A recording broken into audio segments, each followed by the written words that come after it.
आमंत्रित करता हूं। माननीय प्रधानमंत्री जी। नमस्कार। मंत्रिमंडल के मेरे सहयोगी, राज्य सरकारों के प्रतिनिधि,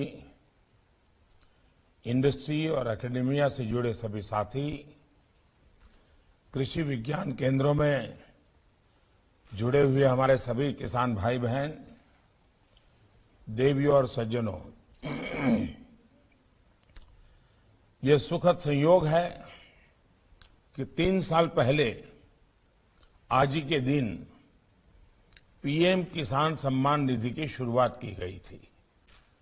ये योजना आज देश के छोटे किसानों का बहुत बड़ा संबल बनी है।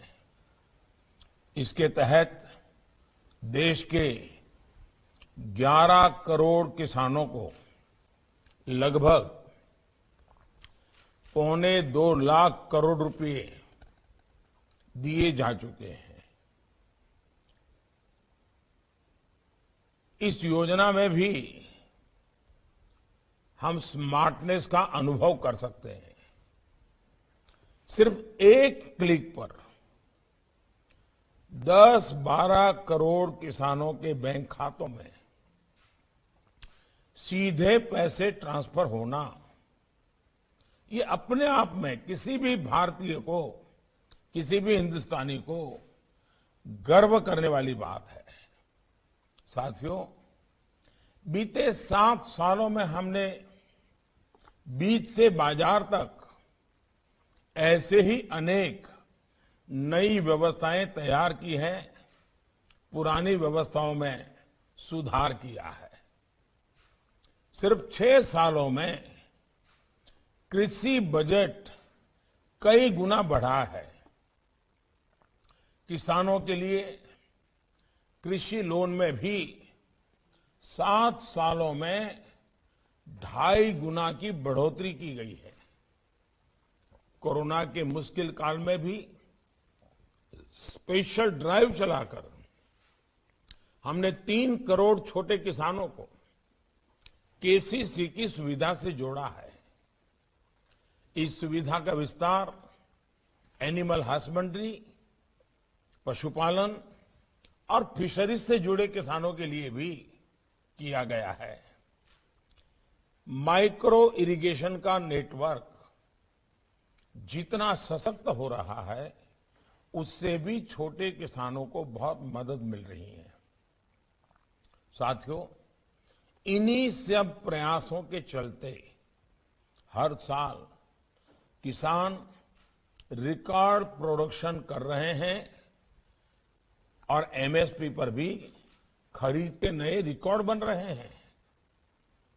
ऑर्गेनिक खेती को प्रोत्साहन देने के कारण आज ऑर्गेनिक प्रोडक्ट्स का मार्केट अब 11,000 करोड़ का हो चुका है।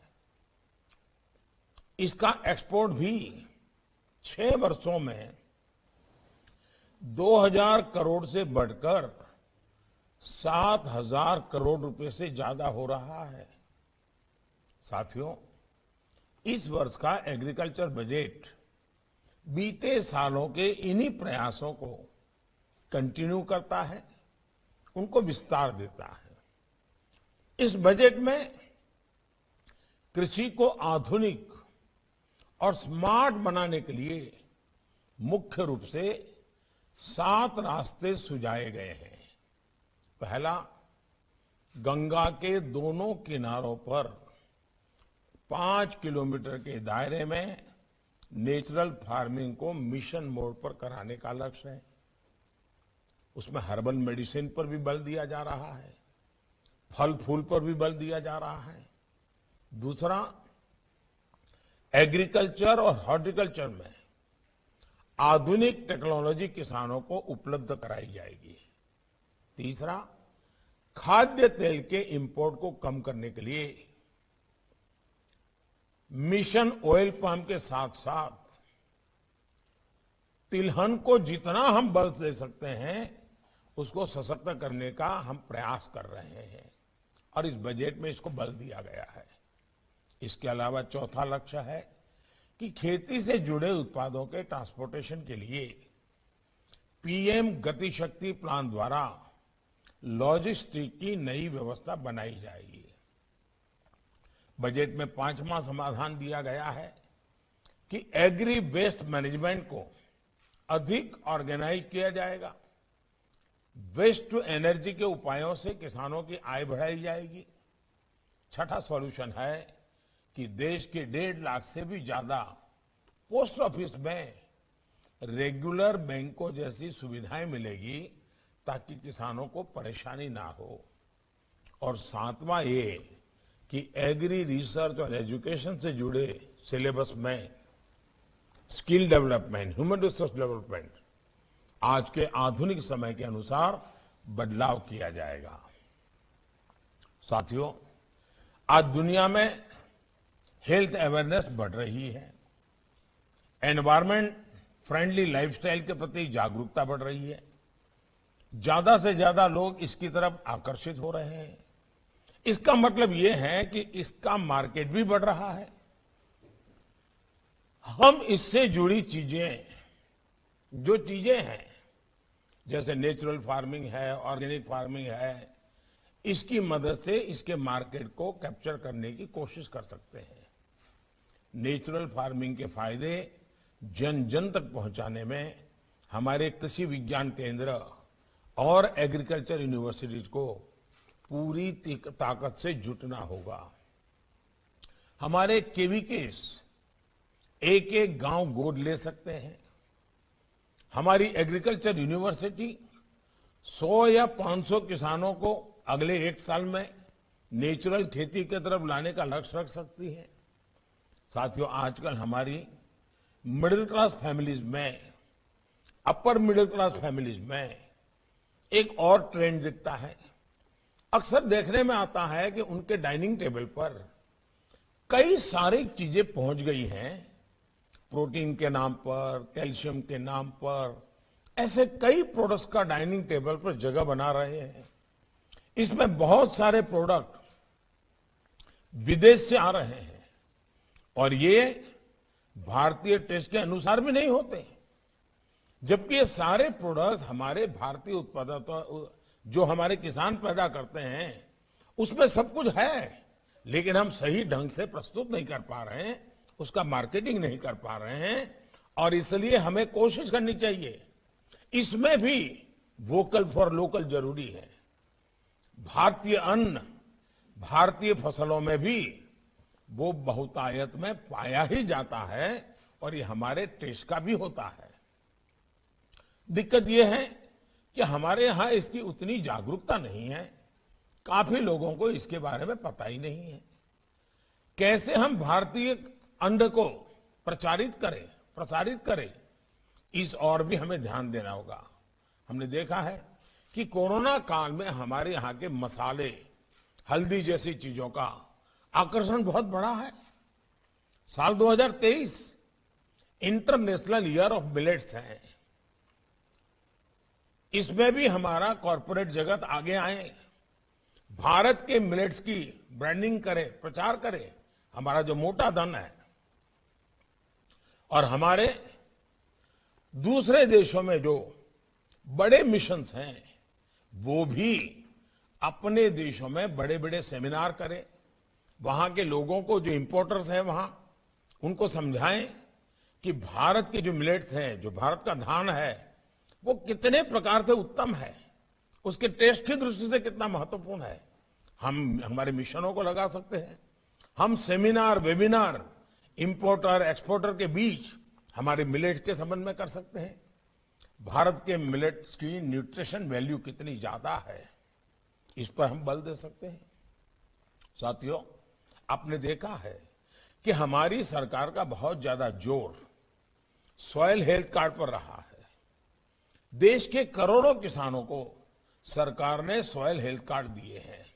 जिस तरह एक जमाना था, न पैथोलॉजी लैब होती थी, न लोग पैथोलॉजी टेस्ट करवाते थे, लेकिन अब कोई भी बीमारी आई तो सबसे पहले पैथोलॉजी चेकअप होता है, पैथोलॉजी लैब में जाना होता है। क्या हमारे स्टार्टअप्स, क्या हमारे प्राइवेट इन्वेस्टर्स स्थान स्थान पर प्राइवेट पैथोलॉजी जैसे लैब होती हैं, वैसे ही हमारी धरती माता, हमारी जमीन, उसके सैंपल को भी पैथोलॉजिकल टेस्ट कर करके किसानों को गाइड कर सकते हैं। सॉइल हेल्थ की जांच ये लगातार होती रहे, ये हमारे किसानों को अगर हम आदत डालेंगे तो छोटे छोटे किसान भी हर साल एक बार सॉइल टेस्ट जरूर करवाएंगे। और इसके लिए पैथोलॉजी, इस प्रकार की सॉइल टेस्टिंग की लैब का एक पूरा नेटवर्क खड़ा हो सकता है, नए इक्विपमेंट बन सकते हैं। मैं समझता हूं एक बहुत बड़ा क्षेत्र है, स्टार्टअप्स को आगे आना चाहिए। हमें किसानों में भी ये जागरूकता बढ़ानी होगी, उनका सहज स्वभाव बनाना होगा कि वो 1-2 साल में अपने खेत की मिट्टी का टेस्ट करवाएं और उसके मुताबिक उसमें कौन सी दवाइयों की जरूरत है, कौन से फर्टिलाइजर की जरूरत है, किस फसल के लिए उपयोगी है, उसको उनको एक साइंटिफिक ज्ञान मिलेगा। आपकी जानकारी में है कि हमारे युवा वैज्ञानिकों ने नैनो फर्टिलाइजर डेवलप किया है। ये एक गेम चेंजर बनने वाला है। इसमें भी काम करने के लिए हमारे कॉरपोरेट वर्ल्ड के पास बहुत संभावनाएं हैं। साथियों, माइक्रो इरिगेशन भी इनपुट कॉस्ट कम करने का और ज्यादा प्रोडक्शन का बहुत बड़ा माध्यम है और एक प्रकार से एनवायरनमेंट की भी सेवा है। पानी बचाना ये भी आज मानव जात के लिए बहुत बड़ा काम है। पर ड्रॉप मोर क्रॉप पर सरकार का बहुत जोर है और ये समय की मांग भी है। इसमें भी व्यापार जगत के लिए बहुत संभावनाएं हैं कि इस क्षेत्र में आप आइए। अब जैसे केन बेतवा लिंक परियोजना से बुंदेलखंड में क्या परिवर्तन आएंगे, ये आप सब भली भांति जानते हैं। जब कृषि सिंचाई योजनाएं देश में दशकों से अटकी हुई हैं, उन्हें भी तेजी से पूरा किया जाना चाहिए। साथियों, आने वाले 3-4 सालों में हमने एडिबल ऑयल प्रोडक्शन को अभी के लगभग 50% तक बढ़ाने का जो लक्ष्य रखा है, उसको हमें समय पर हासिल करना है। National mission on edible oil के तहत ऑयल पाम की खेती में विस्तार में बहुत पोटेंशियल है और भी तिलहन के क्षेत्र में हमें बहुत बड़ी मात्रा में आगे बढ़ने की आवश्यकता है। क्रॉप पैटर्न के लिए, क्रॉप डाइवर्सिफिकेशन के लिए बढ़ावा देने के लिए भी हमारे एग्री इन्वेस्टर्स को भी आगे आना चाहिए। जैसे भारत में किस तरह की मशीनें चाहिए, इस बारे में इंपोर्टर्स को पता होता है, वो जानते हैं कि किस तरह की चीजें चलेगी। इसी तरह से हमारे यहां फसलों की जानकारी होनी चाहिए। जैसे अभी तिलहन और दलहन का ही उदाहरण ले, देश में इसकी बहुत ज्यादा डिमांड है। ऐसे में हमारे कॉरपोरेट वर्ल्ड को इसमें आगे आना चाहिए। ये आपके लिए एक एश्योर्ड मार्केट है, विदेश से लाने की क्या जरूरत है। आप किसानों से पहले से कह सकते हैं कि हम इतना फसल आपसे लेंगे, अब तो इंश्योरेंस की व्यवस्था है, तो इंश्योरेंस के कारण सुरक्षा तो मिल ही रही है। भारत की फूड रिक्वायरमेंट की स्टडी हो और जिन चीजों की आवश्यकता है उसे भारत में ही प्रोड्यूस करने की दिशा में हम सबको मिलकर के काम करना चाहिए। साथियों, आर्टिफिशियल इंटेलिजेंस 21वीं सदी में खेती और खेती से जुड़े ट्रेड को बिल्कुल बदलने वाली है। किसान ड्रोन्स का देश की खेती में अधिक से अधिक उपयोग इसी बदलाव का हिस्सा है। ड्रोन टेक्नोलॉजी एक स्केल पर तभी उपलब्ध हो पाएगी जब हम एग्री स्टार्टअप्स को प्रमोट करेंगे। पिछले 3-4 वर्षों में देश में 700 से ज्यादा एग्री स्टार्टअप्स तैयार हुए हैं। साथियों, पोस्ट हार्वेस्ट मैनेजमेंट पर बीते 7 सालों में काफी काम हुआ है। केंद्र सरकार का यह निरंतर प्रयास रहा है कि प्रोसेस्ड फूड का दायरा बढ़े, हमारी क्वालिटी इंटरनेशनल स्टैंडर्ड की हो। इसके लिए किसान संपदा योजना के साथ ही पीएलआई स्कीम महत्वपूर्ण है। इसमें वैल्यू चेन की भी बहुत बड़ी भूमिका है। इसलिए 1,00,000 करोड़ रुपए का विशेष एग्रीकल्चर इंफ्रास्ट्रक्चर फंड बनाया गया है। आपने देखा है कि कुछ दिन पहले ही भारत ने यूएई, गल्फ कंट्रीज के साथ, अबू धाबी के साथ कई महत्वपूर्ण समझौते किए हैं। इसमें फूड प्रोसेसिंग में सहयोग बढ़ाने के लिए भी कई अहम फैसले लिए गए हैं। साथियों, एग्री रेसिड्यू, जिसे पराली भी कहते हैं, उसका मैनेजमेंट किया जाना भी उतना ही जरूरी है। इसके लिए इस बजट में कुछ नए उपाय किए गए हैं, जिससे कार्बन एमिशन भी कम होगा और किसानों को इनकम भी होगी। और ये हम सबको, जो वैज्ञानिक या टेक्नोलॉजी के दिमाग के लोग हैं, कृषि जगत का एक भी वेस्ट बर्बाद नहीं होना चाहिए। हर वेस्ट का वेल्थ में कन्वर्जन होना चाहिए। हमें बारीकी से सोचना चाहिए, इसके लिए नई नई चीजें लानी चाहिए। पराली के मैनेजमेंट के लेकर के हम जो भी समाधान कर रहे हैं, वो किसानों के, उनके लिए भी उसको स्वीकार करना बड़ा आसान हो जाएगा। इस पर बातचीत होनी चाहिए। पोस्ट हार्वेस्टिंग वेस्ट हमारे यहां किसानों के लिए बड़ी चुनौती है। अब उसको वेस्ट को वेल्थ में कन्वर्ट कर देंगे तो किसान भी सक्रिय रूप से हमारा साथी बनकर के भागीदार बन जाएगा। ऐसे में लॉजिस्टिक्स और स्टोरेज की व्यवस्था को बढ़ावा, उसे विस्तार देते रहना बहुत जरूरी है। सरकार इसमें काफी कुछ कर रही है, लेकिन हमारा जो प्राइवेट सेक्टर है, उसे भी इस क्षेत्र में अपना योगदान बढ़ाना होगा। और मैं बैंकिंग सेक्टर को भी कहूंगा, बैंकिंग सेक्टर भी हमारे प्रायोरिटी लैंडिंग में इन सारी चीजों को कैसे बल दें, टारगेट कैसे तय करें, उसका मॉनिटरिंग कैसे करें। अगर हम बैंकों के द्वारा इस क्षेत्र में अगर धन मुहैया कराएंगे तो हमारे प्राइवेट सेक्टर के छोटे छोटे लोग भी बहुत बड़ी मात्रा में इस क्षेत्र में आएंगे। मैं एग्रीकल्चर क्षेत्र में मौजूदा प्राइवेट प्लेयर से कहना कि इससे भी वो अपनी प्राथमिकता से रखें। साथियों, एग्रीकल्चर में इनोवेशन और पैकेजिंग दो ऐसे क्षेत्र हैं जिन पर और ज्यादा ध्यान दिए जाने की जरूरत है। आज दुनिया में कंज्यूमरिज्म बढ़ रहा है, तो पैकेजिंग और ब्रांडिंग इसका बहुत महत्व है। फलों की पैकेजिंग में हमारे कॉर्पोरेट हाउसेज को, एग्री स्टार्टअप्स को बड़ी संख्या में आगे आना चाहिए। इसमें भी जो एग्री वेस्ट होता है, उससे बेस्ट पैकेजिंग कैसे की जा सकती है, उस और उन्हें ध्यान देना चाहिए। वो इसमें किसानों की मदद करें और इस दिशा में अपनी योजनाएं बनाएं।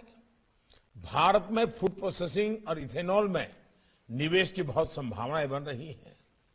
सरकार इथेनॉल की 20% ब्लेंडिंग का लक्ष्य लेकर चल रही है। एश्योर मार्केट है।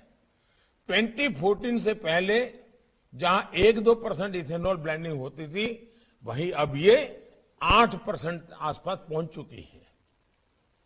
इथेनॉल ब्लेंडिंग को बढ़ाने के लिए सरकार काफी इंसेंटिव दे रही है।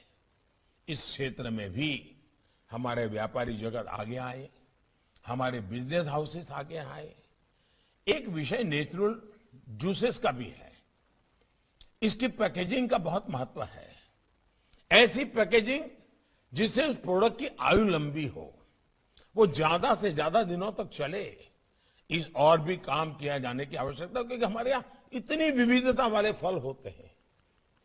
और भारत में नेचुरल जूसेस, हमारे जो फलों के रस है, बहुत सारे ऑप्शंस अवेलेबल है, बहुत सारी वैरायटीज हैं।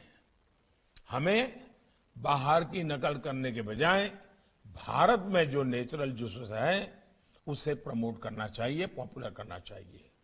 साथियों, एक और विषय है कोऑपरेटिव सेक्टर का।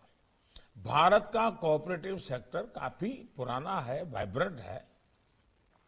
चाहे वो चीनी मिलें हो, खाद कारखाने हो, डेयरी हो, ऋण की व्यवस्था हो, अनाज की खरीद हो, कोऑपरेटिव सेक्टर की भागीदारी बहुत बड़ी है। हमारी सरकार ने इससे जुड़ा नया मंत्रालय भी बनाया है और उसका मूल कारण किसानों की ज्यादा से ज्यादा मदद करने का है। हमारी कोऑपरेटिव में एक वाइब्रेंट बिजनेस एंटिटी बनाने का बहुत स्कोप होता है। आपका लक्ष्य होना चाहिए कि कोऑपरेटिव को एक सफल बिजनेस एंटरप्राइज में कैसे बदलें। साथियों, हमारे जो माइक्रो फाइनेंसिंग इंस्टीट्यूट्स हैं, उनसे भी मेरा आग्रह है कि वो आगे आए और एग्री स्टार्टअप को, फार्म प्रोड्यूस ऑर्गेनाइजेशन, एफपीओस को ज्यादा से ज्यादा आर्थिक मदद करें। हमारे देश के छोटे किसानों का खेती पर होने वाला खर्च कम करने में एक बड़ी भूमिका भी आप सभी निभा सकते हैं। जैसे हमारा छोटा किसान खेती में इस्तेमाल होने वाले आधुनिक उपकरण नहीं खरीद सकता, इसका एक समाधान है। छोटा किसान कहां से लाएगा? और उसको आज लेबरर भी बहुत कम मिलते हैं। ऐसी स्थिति में हम एक नए तरीके से सोच सकते हैं क्या? पूलिंग का। हमारे कॉरपोरेट जगत को ऐसी व्यवस्थाएं बनाने के लिए आगे आना चाहिए जिसमें खेती से जुड़े उपकरणों को किराए पर देने की सुविधा हो।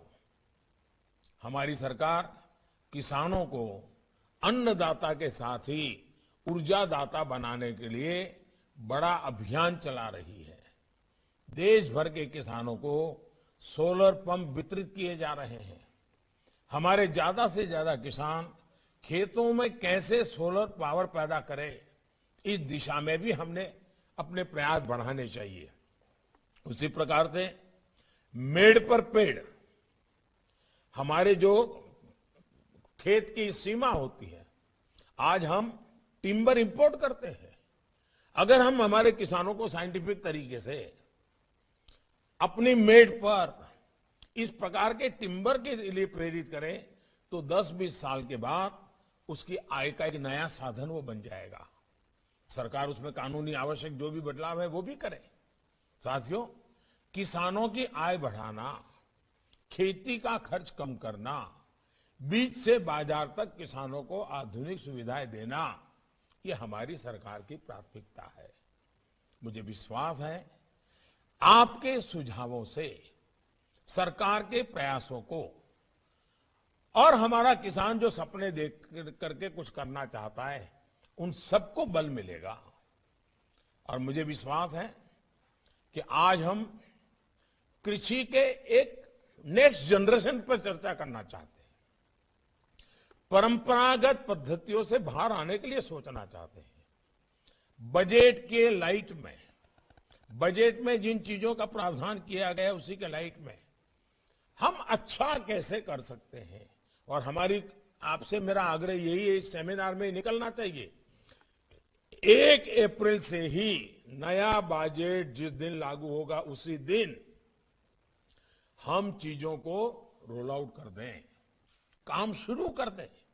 अभी हमारे पास पूरा मार्च महीना है, बजट ऑलरेडी संसद में रख दिया गया है, अब वो बजट भी हमारे सामने है।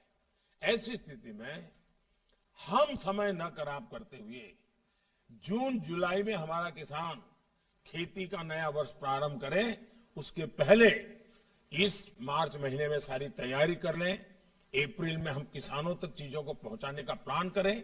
उसमें हमारा कॉर्पोरेट वर्ल्ड आए, हमारा फाइनेंशियल वर्ल्ड आए, हमारे स्टार्टअप आए, हमारे टेक्नोलॉजी के लोग आए। हम भारत की आवश्यकताओं को, कृषि प्रधान देश है, हमें एक तस्सु भर चीज बाहर से नहीं लानी चाहिए। देश की आवश्यकताओं के अनुसार हमें तैयार करना चाहिए। और मुझे विश्वास है अगर हम हमारे किसानों को, हमारी एग्रीकल्चर यूनिवर्सिटीज को, हमारे एग्रीकल्चर के स्टूडेंट्स को इन सारे कामों के एक प्लेटफॉर्म पर लाकर के आगे बढ़ेंगे तो सच्चे अर्थ में बजट ये सिर्फ आंकड़ों का खेल नहीं रहेगा।